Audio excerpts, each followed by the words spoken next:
এত মহব্বত নেত্রীর জন্য সেই নেত্রী তোমাদেরকে এত ভরাডুবির মধ্যে জ্বলন্ত আগুনের মধ্যে ফেলে দিয়া যেই মা তার সন্তানদেরকে আগুনে ফেলে পালিয়ে যেতে পারে সেটা আপন মা নয়, সেটা ডাইনি মা।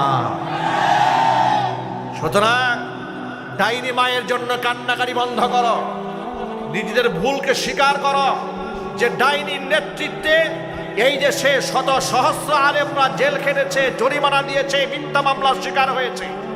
এই দেশে রাজনৈতিক ব্যক্তিবর্গরা বছরের পর বছর নির্বাসিত থেকেছে। ছাত্র সমাজদের বুকে পাখির মতো গুলি করে যে ডাইনি হত্যা করেছে, কোন মুসলমান তার পক্ষে একটা টু শব্দ করতে পারে না। কথা বলতে হবে মুসলমান, ঠিক কিনা? কোন লজ্জায় তার পক্ষে কথা বলো? তোমাদের শরম হয় না? আচ্ছা, আপনারা বলেন, মানবতা বিরোধী অপরাধে এদেশে বেশ কিছু মানুষের ফাঁসি দেওয়া হয়েছে। আওয়াজ নাই কেন? তারা বলেছে যে 1971 সনে তারা নাকি মানবতা বিরোধী অপরাধ করেছিলেন।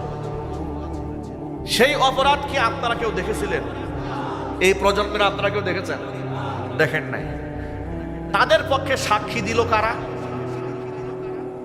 টাকাই ভাড়াটিয়া কিছু লোক টাকা খাইয়ে ভয় বিড়ি দেখিয়ে তাদের সাক্ষী হাজির করেছিল।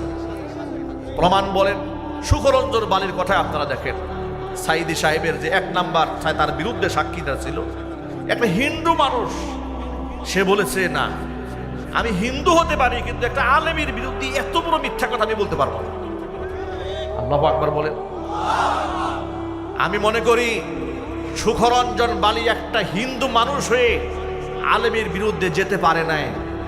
যারা মুসলমান হয়ে আলেমের বিরুদ্ধে গিয়েছে, আল্লাহর কসম যে ও হিন্দুর চাইতেও নিকৃষ্ট ছাড়া কিছু হতে পারে না। এরপরে আপনারা বলেন, সেই 52 বছর আগের ইতিহাস মিথ্যা নাটকীয়তার সাথে জাতির সামনে উপস্থাপন করে অসংখ্য আলেম ওলামাদেরকে শহীদ করা হয়েছে। প্রশ্ন হলো, আমি 1 সেকেন্ডের জন্য বিতর্কের খাতিরে ধরে নিলাম যে হ্যাঁ অপরাধ করেছে তারা, এই জন্য বিচারও হয়েছে।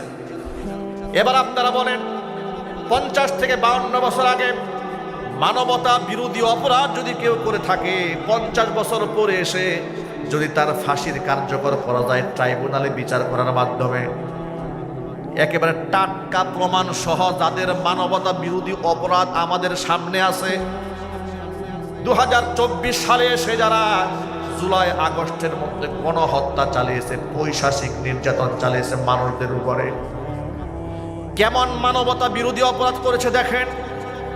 শহীদ আবু সাইদের দিকে তাকায় দেখেন একটু। ছেলেটি বিশ্ববিদ্যালয় মেধাবী সন্তান, পুলিশের সামনে বুক উঁচা করে দাঁড়িয়েছে। তার বিশ্বাস, আমি একজন বিশ্ববিদ্যালয় পড়ুয়া ছেলে, কোনোদিন পুলিশ আমার বুকের মধ্যে গুলি চালাবে আর আমাকে জায়গার মধ্যে শেষ করে দেবে, এটা তো হতেই পারে না। কথা বলেন ঠিক কিনা? এই আশা নিয়ে হাত তুলেছে, কিন্তু শহীদ আবু সাইদ জানতো না পুলিশের পোশাকে সামনে দাঁড়িয়েছিল তারা মানুষ ছিল না, তারা ছিল সবগুলা জানোয়ার। কথা বলতে হবে, ঠিক কিনা বলে? এখন আপনারা বলেন যে জানোয়ারের আমাদের মেধাবী সন্তানদের বুকের মধ্যে বুলেট দিয়ে শেষ করে দিয়েছে মানবতা বিরোধী অপরাধে, সেই জানোয়ারদের বিচার এই মাটিতে হবে কিনা আমি আপনাদের কাছে জানতে চাই। এই বিচার কার্যকর করার জন্য যদি আরেকটা আন্দোলনের ডাক আসে, আপনারা উপস্থিত থাকেন কিনা আমি দুহাত দেখতে চাচ্ছি। মানবতা বিরোধী অপরাধ তারা কেমন করেছে লক্ষ্য করেন। এখনো পর্যন্ত আপনাদের পকেটে পকেটে সেই ভিডিও আছে, একজন আহত ছেলে, পায়ে গুলি লেগেছে, শুয়ে আছে, তাকে রক্ষা করার জন্য আরেক সাথী ভাই ধরে নিয়ে যাচ্ছে, চিকিৎসার জন্য নিয়ে যাচ্ছে। যে লোকটা নিয়ে যাচ্ছে, পুলিশ তাকে কাছে টেনে এনে গুলি করে আবার তার উপর এরকম করে একাধিক বুলেট নিক্ষেপ করে তার মৃত্যুকে নিশ্চিত করেছে। আন্দাজ করতে পারেন আপনারা এরা মানুষ হতে পারে? কথা বলেন না কেন? এই পুলিশের পোশাকে এরা কি মানুষ ছিল না জানোয়ার ছিল? এরা মানুষ ছিল, আল্লাহর কসম এরা মানুষ নয়। গেল একটা, ঢাকায় আশুলিয়াতে থানার সামনে একাধিক ছাত্রকে তারা হত্যা করেছে, ঠান্ডা মাথায় খুন করেছে। খুন করে একটা লাশ যত বড় খারাপ মানুষই হোক না কেন, মানুষ যখন লাশকে দেখে তার মনটা একটু নরম হয়ে যায় যে মানুষ তো মারাই গেছে। আচ্ছা, মৃত মানুষ মরে গেলে তার উপর আর প্রতিশোধ দেওয়ার কিছু থাকে? কথা একটু জোরে বলেন আপনারা। মনে করেন একটা লোক মারা গেছে, ওই ব্যক্তির প্রতি মানুষের আর রাগ গুসা থাকে না। যেমন এলাকার মধ্যে কোনো ব্যক্তি মারা গেলে গার্জিয়ানরা সামনে দাঁড়িয়ে যখন বলে যে আমার বাবা দীর্ঘদিন এলাকায় বসবাস করেছে, যদি আপনাদের কারো কাছে কোনো বেয়াদবি করে থাকে আপনারা মন থেকে মাফ করে দেন। লোকেরা কি মনের মধ্যে কোনো দাবি দাওয়া রাখে? কেউ রাখেন। যত মারামারি হোক, দর কষাকষি হোক, যাই হোক না কেন, মৃত্যুবরণ করে ফেললে লোকেরা আর এটা মনে রাখে না। মনে চিন্তা করে যে লোকটা মারা গেছে, এই লোকের সাথে আমাদের কোনো ক্ষোভ নাই, আর কোনো বিদ্বেষ নাই। ওরা কেমন বড় মানবতা বিরোধী অপরাধ করেছে দেখেন। চাউলের বস্তাগুলা ট্রাকের মধ্যে যেভাবে উঠানো হয়, লাশগুলাকে পুলিশের ভ্যানে ছাত্রদের লাশগুলাকে এইভাবে ঢিলিয়ে তারা বলেছে। ভিডিও দেখেন নাই? আওয়াজ দেখেন আপনাদের মুখে? আপনারা ভিডিও দেখেন নাই?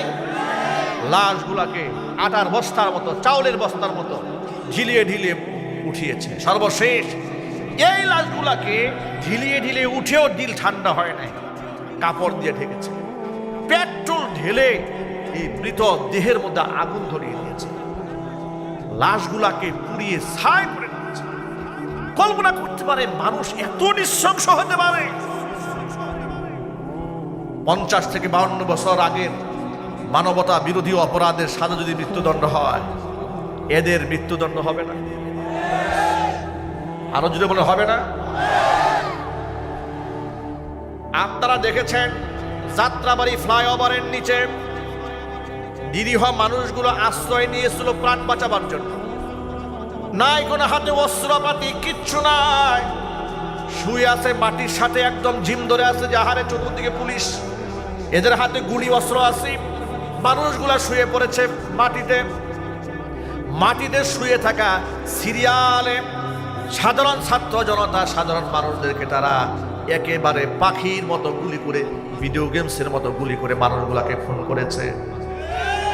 রেকর্ড গোটা বাংলাদেশের 18 কোটি মুসলমানের কাছে আছে। কথা বলে না কেন? আছে না নাই? আছে। যদি 52 বছর আগের ইতিহাস টান দিয়ে যদি বিচার হয়, হত্যা হয়, মার্ডারকে সাজানো হয়, আর যদি ইমরানের সরকার এই সমস্ত নাস্তিকদেরকে দিয়া শাহবাগে মিছিল করানো যায়, তাহলে যদি অযৌক্তিক কাজকে যৌক্তিক বানায়, দলিল না থাকলে দলিল বানিয়ে তোমরা শাস্তি প্রদান করতে পারো। আর এই জাতির কাছে তোমাদের দলিল প্রত্যেকের হাতে হাতে মজুদ আছে, ঠিক কিনা? তোমরা তাদেরকে শাস্তি দিয়েছিলে, মিথ্যা শাস্তি, মিথ্যা ফাঁসি দিয়েছিলে। তোমাদের হবে তোমাদের কুকর্মের আসল শাস্তি, সঠিক শাস্তি যদি ইনসাফ করা হয়, তাহলে মৃত্যুদণ্ড ছাড়া কোনো উপায় নাই। ওই যে প্রায় সময় শুনি আপা নাকি শর্ট করে ঢুকবে, কথা বলে না কেন? আপা নাকি আশেপাশে আছে, শর্ট করে ঢুকবে। আমরা বলি আপা আপনি কাপুরুষোচিত কথাবার্তা আর বলবেন না।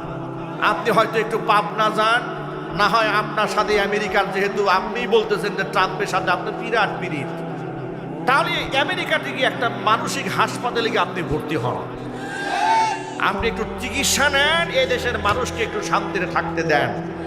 আপনি যদি অশান্তির আগুন লাগাতে চান, আপনার মাথার স্ক্রু যদি ঢিলা হয়েছে, যদি ঠিক না করেন, তাহলে এই দেশে কিন্তু মাথা স্ক্রু ঢিলা ঠিক করার জন্য অনেক ইঞ্জিনিয়ার রেডি হয়ে বসে আছে। এই যে আমার সামনে যারা বসে আছে, সব স্ক্রু টাইট দেওয়ার জন্য প্রস্তুত। আপনারা কি প্রস্তুত আছেন? কারা কারা প্রস্তুত আছেন? শেখ হাসিনার মাথার গিলু নষ্ট হয়েছে, ঠিক করার জন্য প্রস্তুত কারা কারা? আমি দুহাত দেখতে চাই। আপনারা কি কেউ ভয় পাচ্ছেন নাকি? ভয় পাচ্ছেন আপনারা? এই জন্য শোনেন, ভালো করে শোনেন, আলেমরা থাকবে আপনাদের বন্ধু, কোন নাস্তিক মুসলমানের বন্ধু হতে পারে না। উপদেষ্টা মণ্ডলীকে বলবো, ডক্টর মোহাম্মদ ইউনুস সাহেবকে বলবো যে আপনি আমাদের কাছে অত্যন্ত সম্মানের পাত্র, আপনি নোবেল বিজয়ী, আপনি বৃদ্ধ বয়সে যে মেধার পরিচয় দিয়েছেন, যত চমৎকার চমকপ্রদ কথাবার্তা বলেন, আমাদের হার্টকে টাচ করেছেন আপনারা। আমি চাই, আমরা চাই, এদেশের মানুষ চায় যে কোনো মূল্যে এই সরকারকে সফল হতে হবে, ইনসাফ কায়েম করতে হবে। কিন্তু বড় দুঃখ নিয়ে বলতে হচ্ছে, আপনারা যে নতুন 3 জন উপদেষ্টা মণ্ডলী নিয়োগ দিয়েছেন, এই 2 জনের ব্যাপারে গোটা জাতি হতাশ, নাখোশ। বিশেষ করে মুস্তফা সারোয়ার ফারুকীকে, সিনেমার একটা নাট্যকার, প্রযোজক একজন ব্যক্তিকে আপনি হঠাৎ করে উপদেষ্টা বানিয়ে দিলেন। তার কোন কর্মের কারণে? রক্ত দিলাম আমরা, জীবন দিলাম আমরা, কথা বলেন ঠিক কিনা বলেন? আপনি সারোয়ার ফারুকীকে নিয়ে আসলেন, অথচ এই মুস্তফা সারোয়ার ফারুকের স্ত্রী, সে শেখ মুজিবর, হ্যাঁ কি জানো সিনেমার নাম, শেখ মুজিবর একটি রূপ, জাতির রূপকার। সিনেমার শেখ মুজিবরের কিসের অভিনয় করেছিল? স্ত্রীর অভিনয় করেছিল এই ফারুকের স্ত্রী, কথা বলতে হবে ঠিক কিনা? এর মানে স্পষ্ট বোঝা যায় তারা পারিবারিক সূত্রেই মুজিববাদের গোলাম। মুজিববাদের গোলাম যে ছাত্র জনতা মুজিবের একটা ছবি সহ্য করতে পারে নাই, টুকরা টুকরা করে দিয়েছে। আর মুজিববাদের গোলামদেরকে আপনি মন্ত্রী বানাচ্ছেন, আপনি ভুল পথে যাত্রা করেছেন। এদেশের মুসলমানরা ফুঁচে উঠেছে, এর কারণটা শোনেন। আপনারা মনে মনে ভাবেন, হুজুর মুস্তফা সারোয়ার ফারুকী অসুবিধা কি?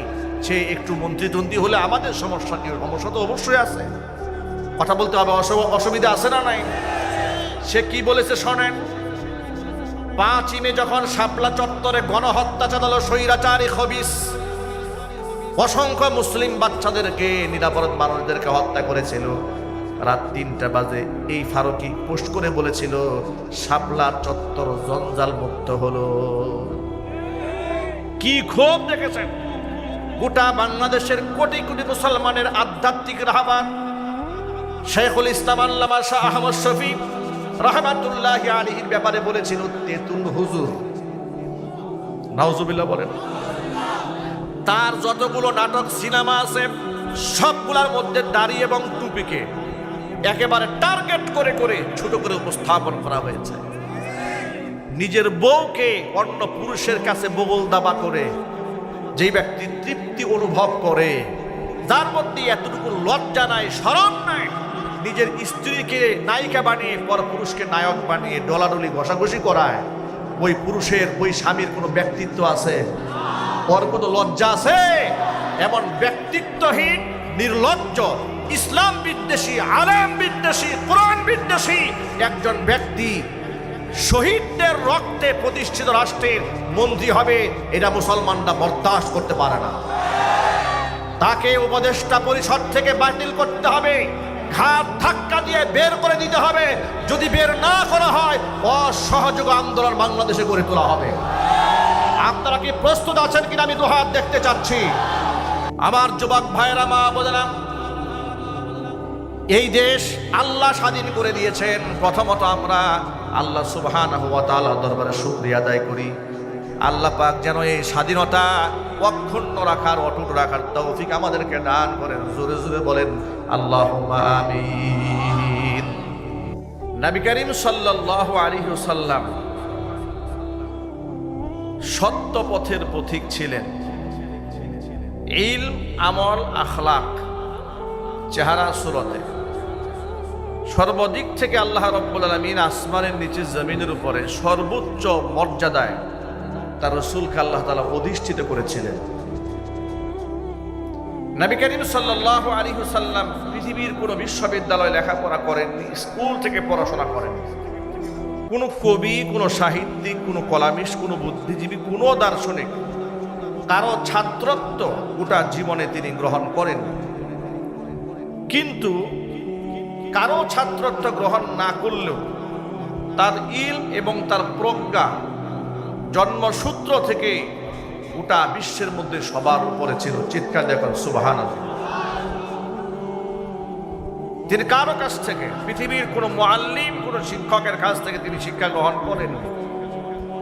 কারণ হচ্ছে এটা নবুয়তের শান, এটা তার মর্যাদারই শান।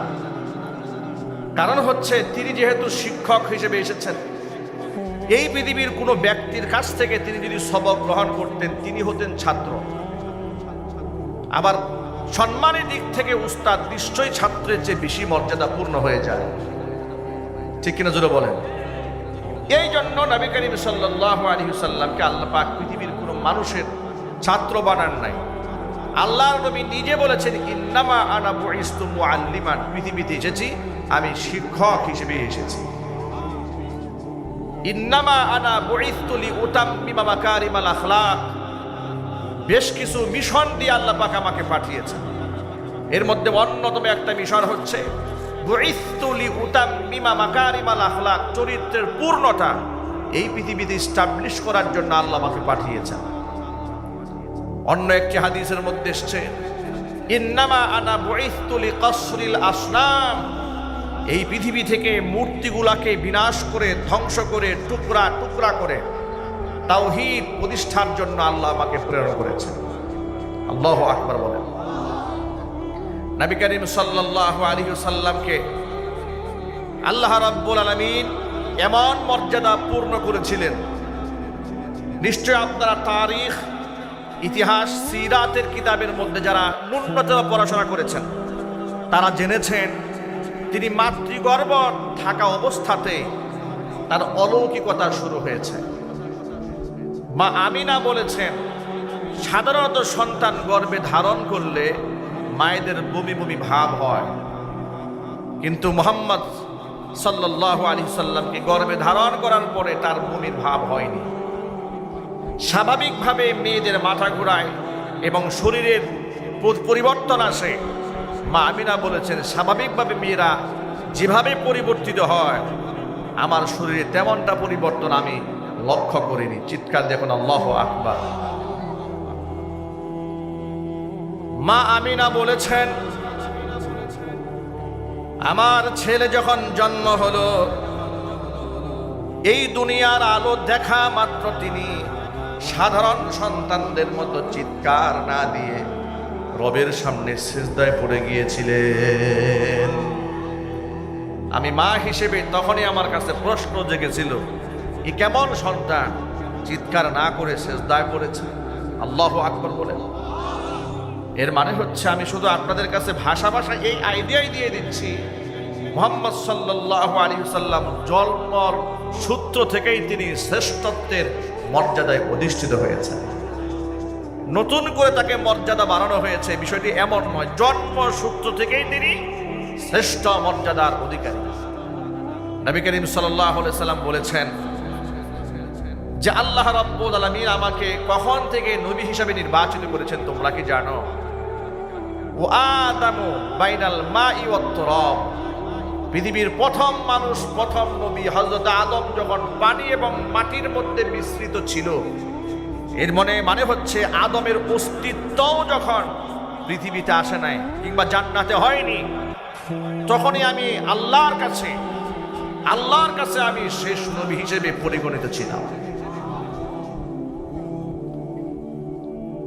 নবী করিম সাল্লাল্লাহু আলাইহি ওয়াসাল্লাম কি আল্লাহ রাব্বুল আলামিন এমনই চরিত্র মাধুরীমা দান করেছিলেন, নবুয়ত বাবার পূর্ব থেকেই লোকেরা আন্দাজ করতে পেরেছিলেন তিনি সাধারণ মানুষ হতে পারেন না, নিশ্চয়ই তিনি মহামানব। চাচা আবু তালেব যখন ভাতিজা মুহাম্মদ সাল্লাল্লাহু আলাইহি সাল্লামকে নিয়ে ব্যবসায়িক সফরে সিরিয়া গমন করতেছিলেন, পথিমধ্যে খ্রিস্টান পাদ্রীদের সাথে যখন তার দেখা হয়েছিল, খ্রিস্টান পাদ্রীরা মুহাম্মদ সাল্লাল্লাহু আলাইহি সাল্লামের চেহারা দেখা মাত্র বুঝেছিলেন তিনি শেষ জামানার পয়গাম্বর হবেন। চাচা আবু তালেবকে একান্তে ডেকে বলল যে এটা কে, এই বালকটাকে?